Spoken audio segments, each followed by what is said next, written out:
Thanks so much, Terry, and the whole Anderson team. I love the collaboration that we have between Luskin and Anderson. I love our budding friendship. I went to Michigan, and when I got to Michigan, I started talking about California as us and we and our. So when I say that during this talk, it's just my pride coming out. And there's a lot of pride to be had here in California. I'm going to give us a little bit of an overview of the landscape. Then we're going to bring out our speaker. We're going to do some questions, and then we're going to have some Slido questions from the audience. The code is Easton 3. Easton 3. Okay, so for context, California has been the 5th largest economy in the world since 2017. We passed France and Brazil in 2015 and the UK in 2017 with a nominal GDP of nearly $3.9 trillion in 2023 and 6.1% growth since the year prior to that. We have 379 companies here in California with a market value of at least $1 billion. And this past year, for the first time in 10 years, we have the most Fortune 500 companies in California. So take that, Texas and New York. Good sign for us for the World Series tonight, I hope. Now, innovation and technology have been integrated into the California economy. We've got 1.88 million jobs in that sector, double that of the next ranked state. And we lead the country in both net tech employment and number of tech jobs. And these tech jobs make up almost 10% of all the jobs in California. Q3 of 2023 alone, the information sector contributed $556.4 billion to California's GDP, making it the largest industry in terms of state economic output. Now, when we think about AI, 35 of the top 50 AI companies in the world are here in California, and half of AI patents and conference papers originate here in the state. California has the largest biotech and life sciences workforce in the nation with 1.2 million people in that sector. We lead the country in National Institute of Health grants totaling $5.5 billion. We also have the highest concentration of autonomous vehicle companies here in California. You heard from one, but we've got 9 million miles of autonomous vehicles driven here in California, 38 companies who have licenses to operate with a safety driver, and 6 who can operate without a safety driver, including Waymo, who started their commercial operations here in March and have 150,000 people on the wait list. Raise your hand if you've actually taken a Waymo. Has anyone done that? Yes, amazing. I took one as well. The average rating is 4.7 out of 5, which is pretty incredible. Highly recommend you all trying it if you haven't. California has 10% of the global market for aerospace, 25% of the US market. We've got companies like Lockheed and Northrop and SpaceX. We are a leader in renewable energies, wind and solar mostly, and we've implemented advanced grid management technologies to integrate these sources effectively. We are a leader in electric vehicles with incentives and rebates, investment in charging stations, and the LA Department of Transportation is aiming to have a fully electric bus fleet by 2028 in time for the Olympics. Now, Governor Gavin Newsom has long been a supporter of technology. He actually wrote a book when he was lieutenant governor that I read when I was in government about how government needs to embrace technology. As governor, he's issued several executive orders directing state agencies to begin implementing AI.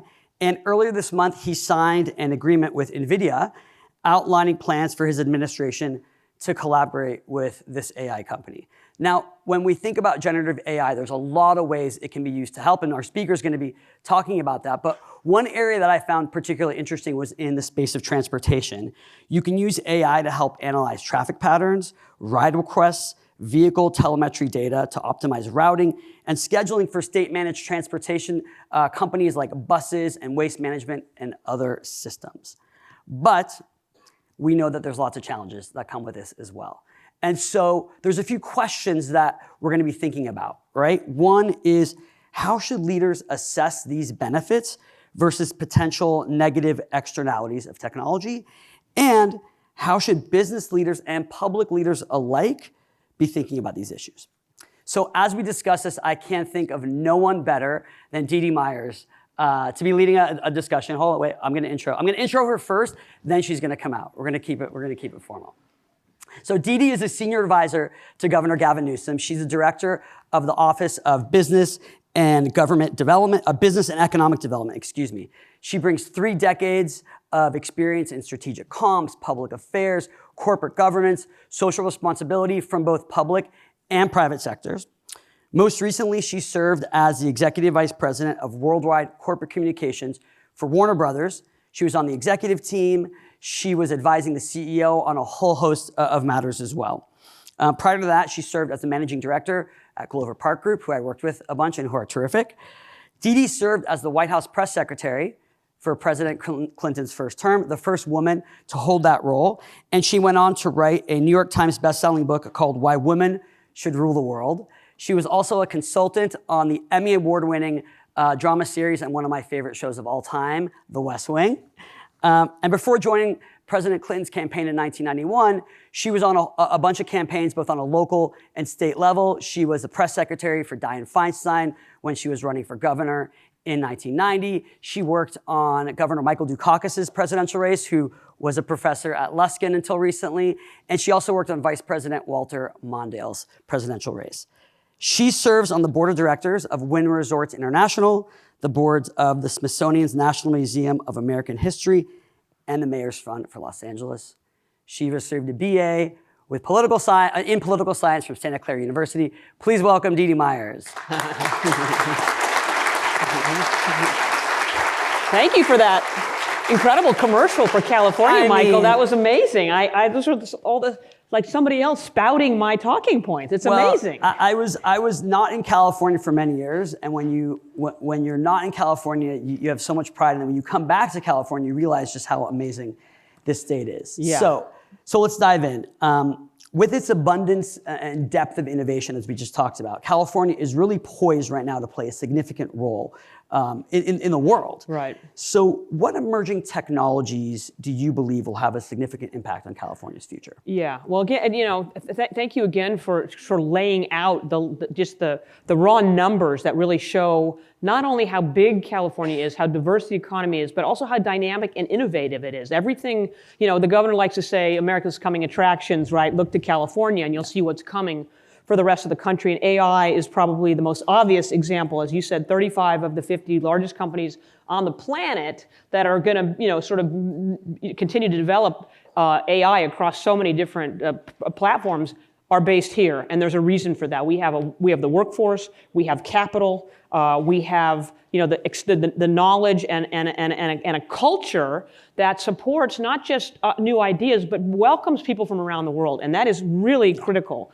We welcome that kind of culture of inclusivity and new ideas, embracing new ideas is really, I think, foundational, not only to AI and new technologies, but to the reason that we are the tech leader of the world already. Whether it was the entertainment industry in the turn of the 20th century or aerospace and now commercial space, all these ideas that come up here. And the other key ingredient, or maybe the foundational ingredient besides culture, is our higher education system, right? It's places like this. It's our UC system is the greatest higher education research system on the planet, bar none. And that has been a hugely important part of our ability to grow. So what technologies? I mean, AI, you have to start with AI, because not only is it a technology in and of itself, right, but it's going to drive so many other technologies and industries that are innovative and that are based here in California. So you mentioned, pharmaceutical or biotech, right? Yep. That's both a really important industry. We're the epicenter of a lot of it, both increasingly in LA and South San Francisco and San Diego. But AI is going to have a huge role in not only helping develop new equipment, new drugs, but also help with things like diagnosing disease and treatment paths. So we're super excited about that. And again, it's that combination. So I'd say, AI, clean energy also, and that's something the governor has been a huge champion of. It is not an accident that Tesla is based in California, as much as Elon Musk likes to, rain the, criticism down on us. He came here, and we not only created the culture and the workforce and the innovation and the ideas, we supported that company with $3.2 billion in public investments. It was a true partnership between the public sector and a really important emerging technology and company in a place like California. That, Tesla was proof of concept for electric cars. If you build a good car and a good infrastructure charging network, people will buy those cars. And the two of the three best-selling cars in California continue to be the Model 3 and the Model Y.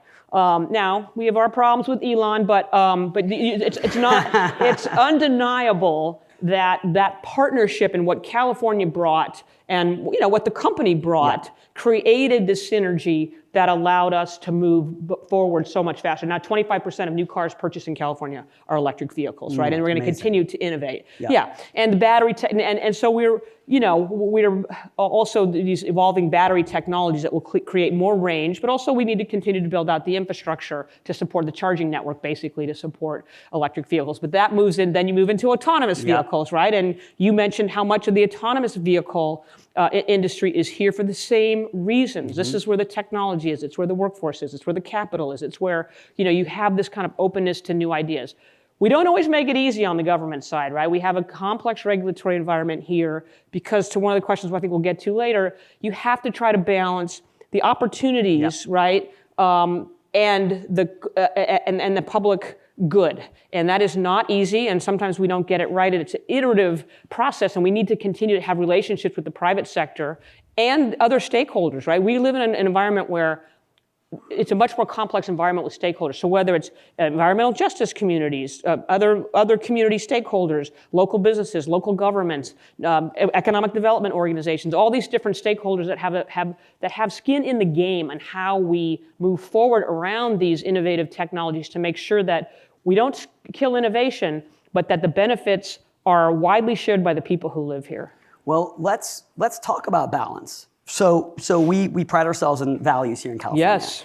And so how do we go about ensuring ethical and sustainable economic development across the state while keeping pace with technological advances and expectations? Yeah, and I think that is the key question, right? Because the California values, I think, are very they're palpable. You can really feel them, and one of them is equity and inclusion, making sure that there's a lot of, we haven't always done a good job of that, right? All communities have not benefited equally from all the advances that we've seen and that we have helped drive here in California. And so I think there's a greater awareness now of, as we think about how do we advance these technologies, we think about it now starting with the communities that have not always benefited, and so I just think that's now built into the process. And look, I mean, either it's an African proverb or maybe it's a Chinese proverb. If you want to go fast, go alone. If you want to go far, go together, right? Love that proverb. And going together is what we're trying to do, but it's not always fast, So you have a lot of stakeholders with that raise a lot of concerns, and there's a lot of compromise that goes into that, and it's time consuming. So one of the things that we've done, and that the governor has always been an advocate of technology, but also of economic development. And as soon as he became governor, he created a process that we're now really seeing the fruits of, which we call California Jobs First. Because thinking about how do we create good family-sustaining jobs, because this is an expensive state, and that may be the biggest obstacle to growth and to economic development is the cost of living, but particularly the cost of housing. But anyway, so we've now created this economic development strategy called California Jobs First, where we've broken the state into 13 regions, and we've created these planning tables in each of the regions to come up with their own economic development plans in an inclusive environment. So it includes local businesses, labor, academia, healthcare, K through 12 schools, higher ed, and it's been interesting. We've made a lot of progress. It's not always easy. But we've made a lot of progress, and the next step will be to actually start to evaluate what are the industries. These are the industries that have come from the communities themselves. These are the industries we want to advance because we think this is the place where it'll grow jobs and serve our interests. And so now we're going to look for projects within those targeted industries, and they're mostly the industries that you'd expect all over the state: ag and ag tech, obviously info tech. Life sciences and the development of those industries, aerospace and commercial space, we products, right? We have all this wood products, particularly in the aftermath of fires. How do we turn those into industries? We have the biggest ports. Our port, California is obviously a huge port community. How do we make sure we maximize the ability of those to not only move goods around the world, but do it in a way that doesn't pollute communities around the ports and provides good, high-paying jobs. I love that. So we're really excited about it. It's kind of the it's the kind of the foundational now strategy which we're in the process of completing for the state. But it's a bottom-up, community-driven, sustainable. Sustainability is another principle that's kind of woven into that conversation. How do you do this in a way that creates, that focuses on sustainable industries? And that's taking a long-term approach, which sometimes yes, it is hard. Yeah, exactly. But since you've been in the administration, we talk about technology being able to solve these big issues as we think about climate, transportation, healthcare. How have you seen technology kind of addressing some of these matters? Yeah, I mean, it is a super. It's like the secret sauce of not only of our economy, but I think what we think of is our ability to create a better quality of life, or our aspiration to create a better quality of life. And I think that is super foundational to how I think California thinks of itself, and particularly how this governor, which is the only governor that I've worked for, although I wasn't born here, but I'm a Californian, I'm an Angelino, and I'm very pro-Dodgers, so keep your Yankee stuff away from me today. I'm already stressed, go blue. I'm already stressed out enough. But I think the culture is so important, right, to that. But because I think you wouldn't have, without our values and without our culture, without that, we're entrepreneurial, that inclusivity, that welcoming of people from around the world and ideas from the world. You just cannot separate that from the successful technology. Now so we look at technology in a lot of different ways. Again, it starts within, so many of these great ideas have come from places like this, from our UCs, also our great Cal State system, and our community colleges, right? Which are there's that whole master plan of being able to achieve a high quality, world class education at an affordable price is essential to who we are, and to job training for the industries of the future. But it starts with that, and then we look. We have several responsibilities and opportunities around it. One is, again, to feed the ecosystem by continuing to invest in higher education, but also through our business and economic development efforts, making sure we're creating an environment where businesses can thrive. So that's all kinds of incentives that we offer, from tax incentives to helping companies cite new businesses, to navigating the sometimes complex California regulatory environment. That's a really important part of it. And working with, so many of our new industries are in technology, and so many companies that come here are in technology. And so and then we have to deal with things like energy and water, right, which are very challenging. And then the high cost of living here. So those are all things that we're thinking about all the time. And then there's just, if you how do we balance? We have to regulate some of these industries as the state. And we also want to apply them and take advantage of them in government to make sure we're serving the people of California as best we can, right? So it's mind-blowing to think that you couldn't use a credit card online at the DMV until pretty recently. So fortunately, we've made leaps and bounds, and now you can get a digital driver's license, right? So that's just one small example of how we were way behind on it, and now we're ahead on it because we've accelerated the use of technology in something that touches all of us that live in this state. And so there's a million ways that we can use technology to improve state services. And the governor signed an executive order about 18 months ago that asked us to look at that. And so we're doing that. We're piloting we have a bunch of pilot programs that the state government is looking at, like on transportation, like you manage. How do you, like AI is going to do such a better job than someone like me sitting at a computer going, how long should that light stay red versus the one that's, 500 yards down the road. So all those super low hanging fruit. And then there's some much more complex. And then again, on the regulatory side, we work with, we, the state of California, are going to beat the federal government to the first wave of regulation on AI. And the governor recently vetoed the first big bill because he just didn't think it got to where we needed to go. It didn't solve for some of the problems he was concerned about, and he was worried about the effects on innovation. So he asked Berkeley and Stanford to kind of lead, but to grow a network of higher education, but also other stakeholders to really start to focus on like how do we preserve innovation while creating some very meaningful guardrails, because we know we need both going forward. And so that will be a big focus of the coming year. Let's talk about regulation. So, you were in the Clinton administration. There was a lot of discussion around regulating, over-regulating, under-regulating the internet. And then we evolved into social media. Now, looking ahead, where do you see the biggest challenges or barriers for government being able to play a role in fostering technology? I think the biggest, it's funny, that seems like such a quaint time, like regulating the internet. But I think there's a great sense, and by the way, when Al Gore invented the internet, as we all know, and Al Gore also proposed a carbon tax in 1993, which almost killed us, but he was right about that too. So, one of the challenges is, as you all know, these industries move so fast, and a lot of you guys are, or the people, the engineers that are here on this campus or other campuses around the state and the country, know so much more about how this works and have such a better ability to sort of look to the future and understand, like, where's this going to go? I mean, I guess that's a little bit anybody's guess, but everybody has their theories. Government is not great at that. So one of the biggest challenges is, how do you make sure you have voices that are helping design the regulations that understand the technology?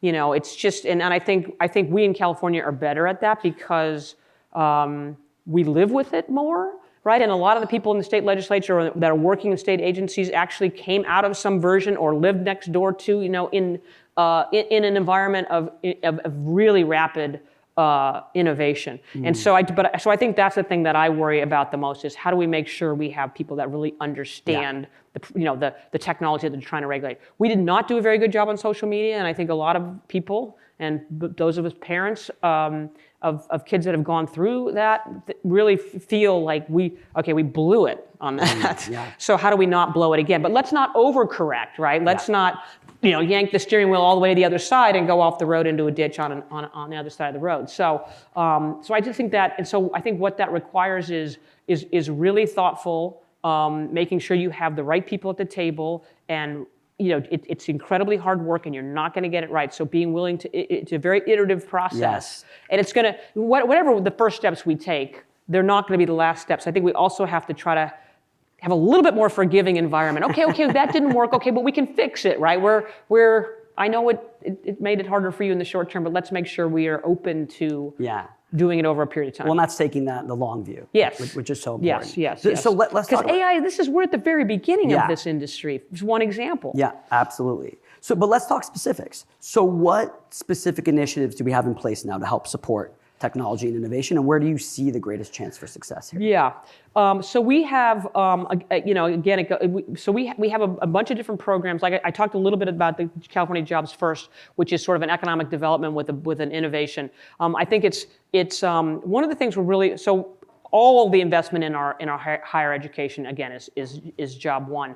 We also are very grateful to have a federal government that's been a partner in innovation. We, the IRA and the IIJA, the Infrastructure the Inflation Reduction Act, and I don't even remember what they stand for anymore, and Infrastructure and Jobs Act. Those have provided lots of really good, we never think we get enough federal money because we think California gets a little taken for granted, but that's provided a lot of really great capital for us to do things like start to transition the ports to greener energy, build more infrastructure for zero emissions vehicles. One of the things, because we talked a little bit about how do we make this more equitable. We created for the state of California with federal money has created the first diverse. It's basically a venture fund for diverse funds and diverse entrepreneurs. And so just creating more access to capital. We have an infrastructure bank that's part of GO-Biz that we also try to make sure that we're providing capital. So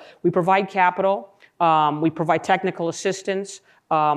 We try to provide a tax structure that incentivizes innovation and new technology. So a lot of that is through our Energy Commission, and they have CalSeed, another program that provides seed money to clean energy companies. We have a program called Cal Competes, which is a tax credit and sometimes a grant program that provides tax credits for companies that come and commit to certain levels of investment and job creation, and with bonus points for being in innovative industries and clean and sustainable industries. And so those, and then again, we have all these services that we provide to try to help companies that we want particularly to come here and invest in these new industries and create, really with an eye on creating jobs and creating well-paying jobs, not having kind of a race to the bottom. On some of this. I want to just build on something here because I think you have a really unique purview of having served in the federal government and then coming to the state government. I remember serving in the federal government, there's all these ideas about everything's going to be solved on the federal level, but a lot of the action actually is in the state, county, city level. But we do have massive investments from the Biden-Harris administration. So you mentioned a few, but how have you seen some of those policies helping us here in California? And how do you kind of like integrate some of those federal policies into state-specific policies? And also just like thinking about Mayor Bass and things that are happening here in LA. Yeah, we do. We do work with our regional governments a lot, and we try to align. But the federal money. So one of the things that we learned during the pandemic, and even before that, though, was the risks of having a really global supply chain for critical industries, right? And it depends on. I mean, it's one. So first of all, we learned that, oh my God, when the shipping when the supply chain system gets clogged up, it impacts everything, right? And it just flows through the whole system. And one of the things that we did as a result of that, on the innovation side, was we created the governor allocated $30 million to create a grant fund, to encourage all of the ports, the container ports, there's 5 container ports, 12 ports in California, but 5 of them handle containers, to get them on. They were not on a single digital platform, an information platform. And so we provided this grant program, and Trey Bradley, who's here with us, he's a student here at Anderson, but he's also he works at GO-Biz. He was our clean ports guy until yesterday. I mean, our clean strategic, and now he's our strategic industries person. But anyway, and Dustin McDonald from GO-Biz is also here, so welcome, guys. So anyway, in order to qualify for this funding, they had to agree to be on an interoperable platform, so that the shippers, the ports, the truckers, the warehouses could all work together to try to avoid the kind of supply chain crisis that we had a few years ago. So we learned from a problem. We tried to bring technology in and create incentives, right? We created some requirements that if you want to be able to access these grants for creating a digital management system, you have to make sure it's interoperable and the other ports and the other stakeholders in the supply chain can access it. So that's just one example of how we try to respond to a problem with technology. I think I lost the thread of your question. No, don't worry. I think it's great. Let's just pivot to jobs. So a lot of people here are thinking about the job market. And as you think about the future of work here in California, what kind of issues are you thinking about? Is it job loss? Is it geographic displacement? Is it reskilling? And how should business and government both be taking considerations and thinking about this? Great question. So this is something we think about a lot. I mean, I'm very bullish on the future of California. You talked about we're the 5th largest economy on the planet. We're a state. And so it's very interesting when the governor travels around the world, he gets treated like a head of state because the only economies that are bigger than California's are the United States, China, and Japan. That's it. I mean, and Germany. Sorry, 4. That's it. We're bigger than everybody else, and not only that, we have a really great brand. Sometimes by watching the news here in the U.S., you wouldn't know that. But when you travel around the world, California's a really great brand, and people want to be here. And California produce, for example, is incredibly super great in the rest of it's great in the rest of the country too. So I'm very proud of that. And when you separate it from the politics, sort of people are really, they want a piece of what we have.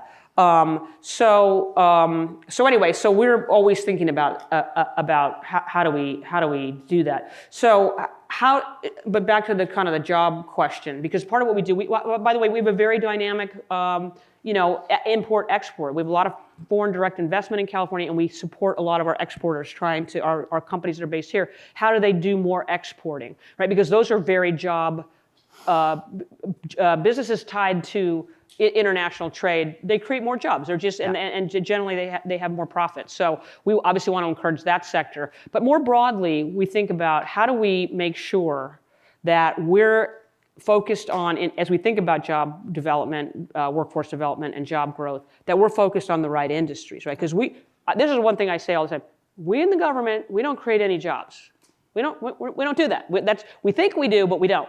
The private sector creates jobs. I mean, the government has obviously 250,000 people in California work for governments, or more. But the job creators in the private sector. So we need to partner with them all the time to figure out not only as we look at what's growing, what's dynamic. This is where academia is also an important partner. Yeah. What sectors are growing? Where's the dynamism? Where's the capital going? Right? And what are the skills, right, that these industries need in order to be successful in the future? Because one of the reasons the companies come here is because there's a great workforce. We have the best workforce, but we need to make sure we continue to invest in that. So what are we doing? A couple of things. One, the governor's asked us to kind of rethink we've had an education master plan here since the 60s, Governor Pat Brown created. We're redoing that for the first time with a focus on career. So, smart. Yeah, so looking at from pre-K all the way through undergrad, graduate school, how do we make sure we're preparing people and creating the workforce that will allow us to be successable? And that includes a lot of people who don't need a 4-year degree or don't want one, but they might need skills, certifications, other things. And how do we work with both our private sector companies as well as our higher education institutions to create those? So one example is you mentioned it, we created a partnership with NVIDIA, and we've opened this up to a lot of other technology companies to say, let's create a workforce training program to teach people the skills that you need. They could certainly use them for their software and their different products, but those skills are transferable, right? So they'll help us by providing the curriculum, the equipment that the government certainly could never come up with. And then we bring in both the community colleges, and eventually we'll have Cal State and UC to be part of these conversations. How do we make sure we're preparing people? And then on the other side, we're also just doing that. So we're doing that through the governor's rethinking the career master plan, education master plan, and then we do it on the workforce side, right? Through the partnerships that we have with both higher education and with individual companies and industries. And so that's an ongoing conversation about how do we do that and how to make sure we're focused on the right. And that's also part of the Jobs First program, because creating jobs through that economic development plan is really one of our most important priorities now. But it's just every single step of the way we have to partner with the private sector. 1,000%. I love that integrated approach. I know when I was in government, I don't think I fully appreciated the role of academic institutions, community colleges, people who have apprenticeship programs, collaborating with companies that are saying, hey, here we have like 500 jobs, but we don't have the skills. So if you all can just be nimble and flexible and reskill in that way, you really can make a huge impact. Exactly. And we have people that would love to have the opportunity to upskill and get into an industry with a career path future and maybe better, more opportunity and better pay. And so we also try to do it around, this is really hard, but as we phase out fossil fuels here in California, right, how do we make sure we're creating opportunities for people in those industries whose jobs will go away? Yeah, big time. We're pretty mean to fossil fuel here in California. I mean, we don't really have anything nice to say, so, anyway. But huge opportunities in the renewable sector, like 100%. we talked about. And we already have 6 times more jobs in the clean energy sector than we do in fossil fuel-based industry, And we're at the we're still, I don't know where we are, maybe third of the way through the transition to a clean energy economy. I don't know. And we've set very ambitious goals for ourselves, and we're not exactly sure how we're going to meet them all. But we're just going to keep going and just keep iterating and hope and we know that new technology will ambitious come and it's essential. It is essential. Sooner than later, guys. Can you get going? And ambitious goals is a core value for us here in California. So I want to ask a question. Governor Newsom said he's weighing innovation against warnings about the negative fallout from out-of-control AI. So in your opinion, how should state policies help foster technological innovations in California while also being aware of potential harms? Right. And I think a lot of that has to do with creating the right policy, right? So that you create some space for innovation, that you don't make it so hard for companies to do what they need to do, that they either don't come here, or they go someplace else in the world. And I think that's always a risk. But because of the resources that we have, there's a lot of pull. So how do we get that regulatory environment right? And then how do we help how can we invest, particularly in some of these newer companies, right, to make sure to create more opportunities. So there's a lot of states that have more cash incentives than we do, right? And so, but that usually ends up drawing manufacturing jobs away, which we care about a lot, but less than the kind of innovation, the R&D. So again, it goes back to sort of the same core principles: investing in higher ed, and making sure that we have that we continue to have the best higher education system in the world, that we create incentives. So that's some of our tax credit programs, both through things like the Energy Commission. And we have the regulatory policy environment is really important. So we have, policies like cap and trade and low carbon fuel standard, right, which incentivizes people to phase out carbon dense fuels. So that can be hard on industries. It can be kind of expensive, but it also creates tons of new opportunities, right? So you try to get the balance right. How do you provide enough incentive and carrot and stick? We got to provide both carrot and stick as we transition to these new industries and create opportunities. And then, for new technologies like AI and all this other stuff that's coming up, as well, quantum. I'm not sure what that is, but it sounds really exciting.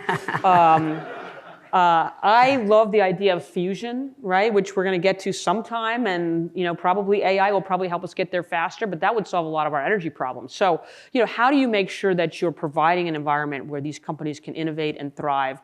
And so that's a combination of good policy, access to capital, investments from the state, assistance with the day-to-day problems or challenges that companies face, like, again, navigating regulations, connecting with the right incentives, finding places to site their business, getting access to power and water, all the kind of, just the kind of details of that you need to start a company. Particularly, you think about AI, right, and the energy needs of data centers. That one keeps us up a little bit at night.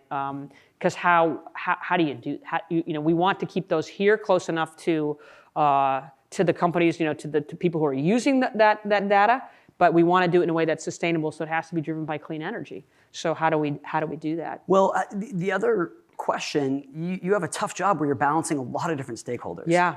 We talked about the NVIDIA partnership, but how do you think about public-private partnerships then? Yeah, we love those. I mean, they're super exciting, and I think create again, that they provide that opportunity for synergy and for sort of dynamic partnerships. Because one of the problems is a lot of people in government haven't spent enough time in the private sector, and a lot of people in the private sector don't really understand how government works, right? So when you can create a partnership like the NVIDIA partnership that serves both of our needs, it allows NVIDIA to help to continue to train a workforce that they'll need, and it allows us to create opportunities for people who live here, and to do it in a way, and to have the private sector help us in sharing the cost of that, right? So because our resources in government are always limited, no matter as they are everywhere. But then just again being able to see, having conversations and relationships to see across the table and understand, this is why this regulation is going to really hurt us. So okay, well, how can we solve for that? So. I'm going to ask one final question, and then we're going to go to the Slido questions. So just on that note, Dee Dee, a lot of the folks here are going to be going into the workforce. They're going to be working on these technologies that we've been talking about. What advice do you have for these future leaders?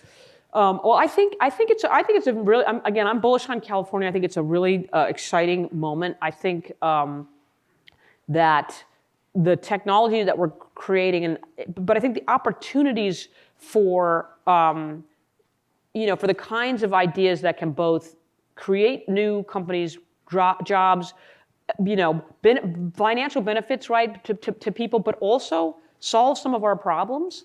I mean, I think we're at a time more than probably any time in my adult life where I think there's just an openness to that, right? On the government side, because things are moving so fast, we know we can't do it ourselves. We've tried that; it doesn't always work. And then there's an understanding, I think, from the private sector side, and particularly among you younger people, that you can do more than just make money, right? You can make the world a better place. Yes. And I think that's what makes this moment so exciting. I think, past my generation where it was all about, let's go to Wall Street and make $1 gazillion. And I think that the generations that have followed have really figured out that maybe that's not all there is, right? That's not all there is to this show. So how can we both do well, but also do good, right? Make the world a slightly better place. And so I think the opportunities to do that are enormous. And the opportunity to build partnerships to do that are enormous. I think there's a lot of, I think the problem solving is more complex, right? Because you do have bigger tables with more stakeholders, but I think that also lets us see the problems and come up with some solutions and figure out ways to solve for that. And just one example of just sort of, thinking about this. There's the poorest county in California is Imperial County. It's down in southeast California on the border with Mexico and Arizona. And there's a lot of geothermal power, a mile or two below the surface. And for a long time, there's been companies that are trying to, use the geothermal power. It's kind of expensive, but it's kind of an endless supply. Well, it turns out that there's a lot of lithium in that brine that they use to drive this geothermal power. So now there's we're creating processes to extract that lithium in a very green way. It's the greenest lithium extraction process in the world at a time when we need lithium.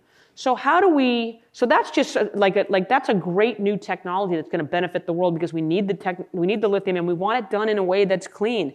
And now how do we make sure that this is an extractive industry. Extractive industries have not historically helped the communities that are the source of the extraction. So how do we make sure that the benefits of this enormous lithium store under this very poor county get used to benefit the community, that the people that live there are going to see a better future as a result of that? And then how do we bring in the next phases of battery manufacturing, right? From processing of lithium to making cathodes and CAM and the components of batteries. And then how do we just make sure that, again, those communities benefit and that we also use that to create whole new industries that will not only create jobs, not only create kind of new products, but create a cleaner environment, right? And so there's this huge opportunity, and we have a ton of work to do to make sure that we get where we're trying to go. But the opportunity is fantastic and very exciting. Yeah, and I totally agree on the doing good and doing well opportunity here in California. Yeah. So we're going to go to the Slido questions. Okay. I think the first one's kind of a fun strategic comms question for you.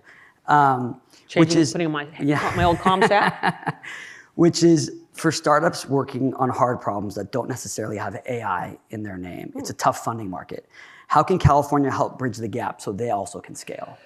Yeah, this is something we think about all the time. So, but it's hard. We are constitutionally prohibited from owning equity, the state of California. Not all states are, because we've talked about because we are willing to, we've looked at different ways to try to invest or provide capital, but and particularly with an eye on how can the people of California benefit from the investments that we make, right? So that it's, and we looked at how we haven't figured it out yet, but we do have a couple of ways that we do provide finance, and we're not the best.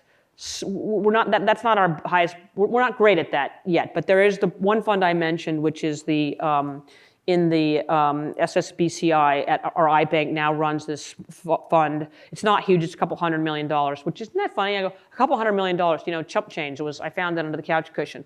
So, but we have a couple $100 million to help, again, with people who have a harder time accessing capital.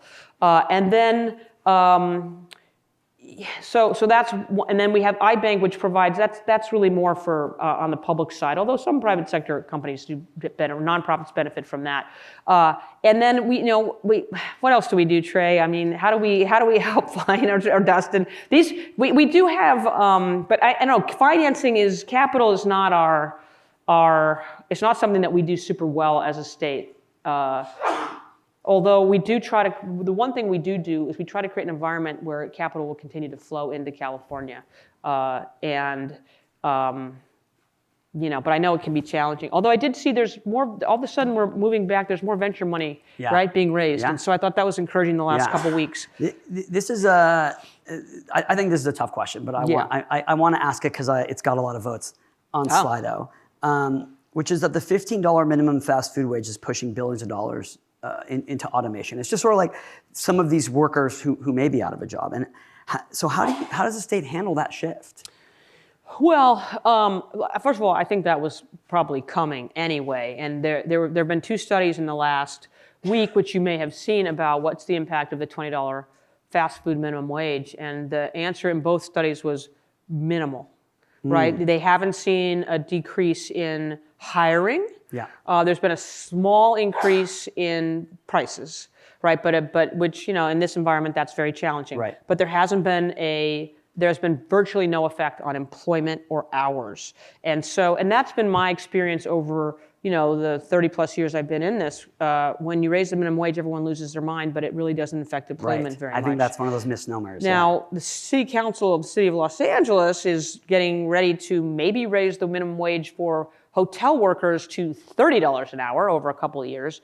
That, I think, would be that would probably have different repercussions. But and as you know, if we raise the minimum wage for fast food workers, we basically raise it for everyone, and everybody in the other industries, that basically hire lower skilled people will tell you they can't hire anyone for really less than, particularly in a place like LA. Maybe you can in the far north or something, up in Eureka or something. You could hire somebody for less than $20 an hour in a non-fast food job, but it basically raises the minimum wage for everybody. And the thing that we wrestle with all the time is $20 an hour in Los Angeles isn't very much money. It's not. It's hard to have to buy a house. You could never buy a house anywhere in Los Angeles County practically on a $20 an hour salary. So it's we're still below kind of what it is for a living wage. And so these are things that really keep us up at night as state officials and as business leaders, because the number one obstacle again to economic growth is the cost of housing. Period. Full stop. Well, that leads to another kind of theme here that I'm seeing, which is about economic disparity. And this notion that tech is playing into that disparity, but also that tech can help potentially become a problem solver. Right. So how do you think about that? It worries me a lot because, again, I'm a little obsessed. Today's Game 1 of the World Series. How is it that tickets are $3,000? Right. I mean, that is just to me is a flashing sign of the increasing inequality in wealth. When I was a kid and we would go to Dodger games, even during the World Series, you could go. You could get a ticket. I was able to get a ticket in high school to go to a World Series game. And I don't know how I certainly didn't have any money. I worked at Magic Mountain for minimum wage. So anyway, so that's just like one example. You see how expensive high-end experiences have become, and it just puts an exclamation point on everything's not available to everybody. And we don't want to live in that world. So how do we, and one of the things is to try to provide, again, we try to do it through policy, but you got to balance, right, the requirements. So the requirements of trying to make sure you're investing in underinvested communities, and allowing for innovation and not killing the goose that has laid a lot of this golden egg. Because even with wealth disparity, the top 0.5% of taxpayers in California pay an extraordinary amount of the budget. So in many respects, that wealth gap is funding services for everybody else. And so it is an incredibly complicated balancing act. But one of the things we're trying to do is make sure that a lot of these investments that we make, that the federal government makes, the state government makes, have community benefit agreements that are part of them to make sure, are you investing in the community? And then doing it through investments in education and workforce training to try to make sure we bring people's skill levels up to match what we think are coming jobs that'll be in higher paying sectors. And so, but California has always had, because we are a little bit of a seasonal between agriculture and hospitality and tourism, those are very seasonal sectors and they're big sectors in California. So we always have a slightly higher unemployment rate here and a slightly higher gap between the haves and the have-nots, and those are hard to manage under any circumstances. But for us, they're just a little bit extra degree of difficulty. So there's a startup here at UCLA They're called Opal AI. And what it says here is that the only California company funded by DOT for the Complete Street Initiative. So not just for this AI company, but if we've got startups here in the room, how can they connect with the government to bring their work to California? Well, we have through through GO-Biz, we have a group we have many different functions, but one of them is our CalBiz, it's our business investment services, and Dustin McDonald here leads our LA work on that. But if you go on there he is. Thank you, Dustin, for being here. Go see him after. Yeah, exactly. So, but we provide services for companies that are starting here, or they want to come here from someplace else, or they have an idea they need a bigger location. So we do location services, and also technical assistance and connecting with state and local governments sometimes. I mean, it's just kind of a one-stop shop for all the services that the state provides, but also connecting with local governments. And so if you go on our website, business.ca.gov, and just look for our California Investment Services, Business Investment Services unit. And then Trey Bradley, who's also here, he's our innovative industries person. So he's an Anderson student. He's in his third year, as I mentioned. So he's also available to help guide people in some of the more innovative industries, which we're always obviously interested. But they both of them can be resources, as can other people in our group. Yes. Okay. I think this is going to be the final question. So we are living in a world with lots of different narratives right now. And you were a consultant on the West Wing. If we're thinking about like a modern day West Wing-esque show, what narratives would you want to see right now? Well, it wouldn't have much to do with reality. This would not be a close presidential election, for example, if I was writing it. No, but one of the things that made the West Wing really great, I think, was that Aaron Sorkin, the brilliant creator, he never wanted easy arguments, right? He always said, don't bring me an 80-20. Our side doesn't get to win every single week, right? Bring me the ones where the other side has a really good argument, because that's much more interesting than a close game is much more, now we usually won the close arguments, but not always. And that's what made it interesting, right? Is that these are hard problems, and there aren't easy solutions. And by the way, nobody has a corner market on all the good ideas. Right. And so that's, and again, a close game is much more exciting than a blowout, unless the Dodgers are beating the Yankees.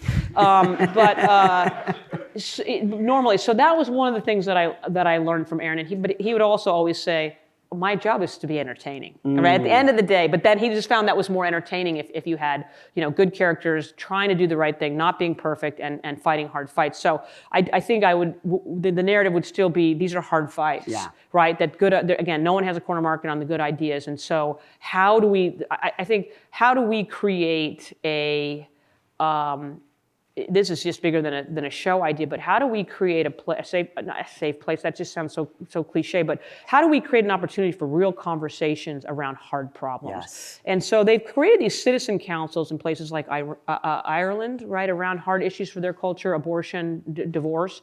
And they've had a lot of success with these citizen councils to bring people together to have conversations. Okay, if we want to legalize divorce, how can we do it in a way that, in a heavily Catholic country, but one that's a little flexible around some of the rules?